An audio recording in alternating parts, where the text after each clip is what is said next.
This is David's favorite book, The Polar Express, a wintertime classic, a Christmas classic. I've actually never read this. I've never had this read to me either.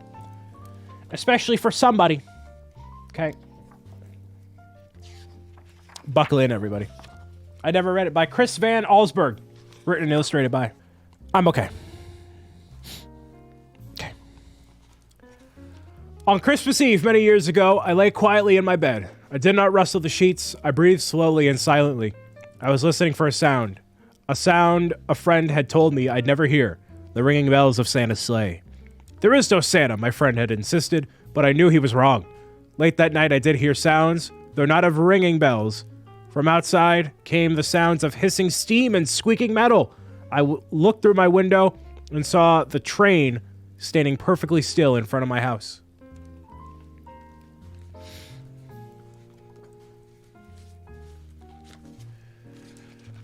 It was wrapped in an apron of steam. Snowflakes fell lightly around it. A conductor stood at the open door of one of the cars. He took a long pocket watch from his vest, then looked up at my window. I put on my slippers and robe. I tiptoed downstairs and out the door. All aboard! The conductor cried out. I ran up to him. Well, he said. Are you coming? Where, I asked. Why, to the North Pole, of course. In his answer, this is the Polar Express. Took his outstretched hand and pulled me aboard. This train was filled with other children, all in their pajamas and nightgowns. We sang Christmas cards and ate candles. Ate candles. Ate candles. We're not eating candles. We're not eating candles. We're eating candies. In the nougat centers as wet as snow. We drank hot cocoa as thick and rich as melted chocolate bars. Outside, the lights of towns and villages flickered in the distance as the Polar Express raced northward.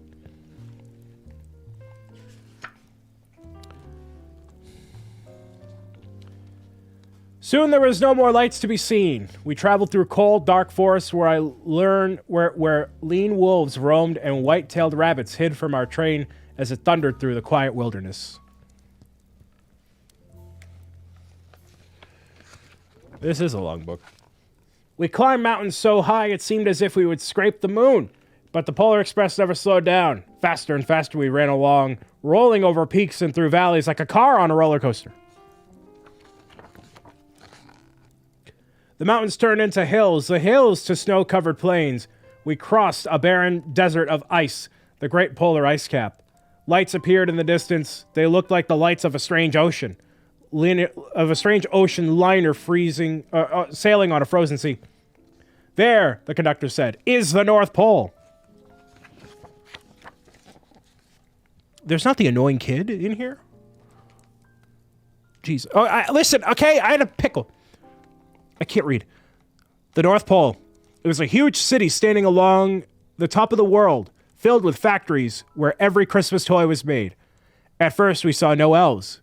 They are gathering at the center of the city, the conductor told us. That is where Santa will give the first gift of Christmas. Who receives the first gift, we all asked. The conductor answered, he will choose one of you. Pause. Look, shouted one of the children, the elves. Outside we saw hundreds of elves. As our train drew closer to the center of the North Pole, we slowed to a crawl. So crowded were the streets with Santa's helpers. When the Polar Express could go no further, we stopped and the conductor let us outside. That's why the book is better, without the annoying kids.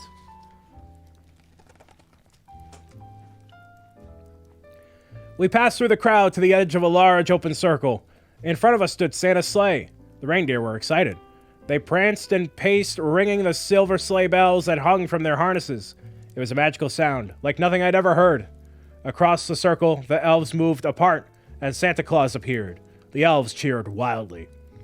He marched over to us and, pointing to me, said, let's have this fellow here. He jumped into his sleigh.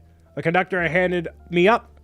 I sat on Santa's knee, and he asked, now what would you like for Christmas? I knew that I could have any gift I imagined, but the thing I wanted most for Christmas was not inside Santa's giant bag. What I had wanted more than anything was one of the silver bells from Santa's sleigh. When I asked Santa, he smiled. Then he gave me a hug and told an elf to cut a bell from the reindeer's harness. The elf tossed it up to Santa. He stood, holding the bell high above him, and called out, "The first gift of Christmas!" A clock struck midnight as the elves roared their approval. Santa handed the bell to me, and I put in my bathrobe pocket. The conductor helped me down from the sleigh. Santa shouted the reindeers' names and cracked his whip. His team charged forward and climbed into the air. Santa circled once above us and then disappeared into the cold, dark polar sky.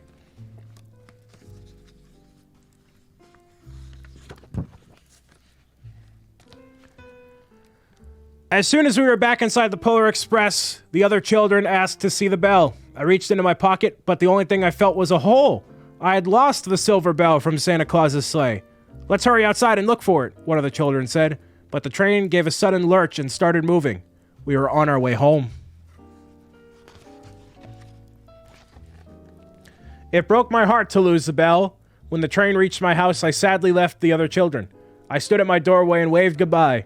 The conductor said something from the moving train, but I couldn't hear him. "What?" I yelled. He cupped his hands around his mouth and said, "Merry Christmas!"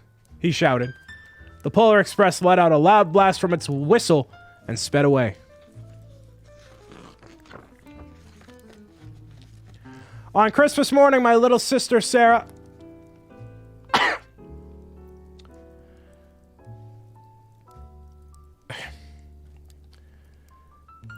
and I opened presents. When it looked as if everything had been unwrapped, Sarah found one last small box behind the tree. It had my name on it. Inside was a silver bell. There was a note. "Found this on the seat of my sleigh. Fix that hole in your pocket. Signed, Mr. C." I shook the bell.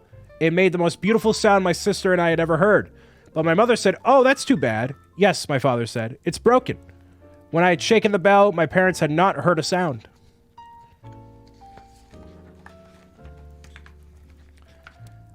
At one time, most of my friends could hear the bell.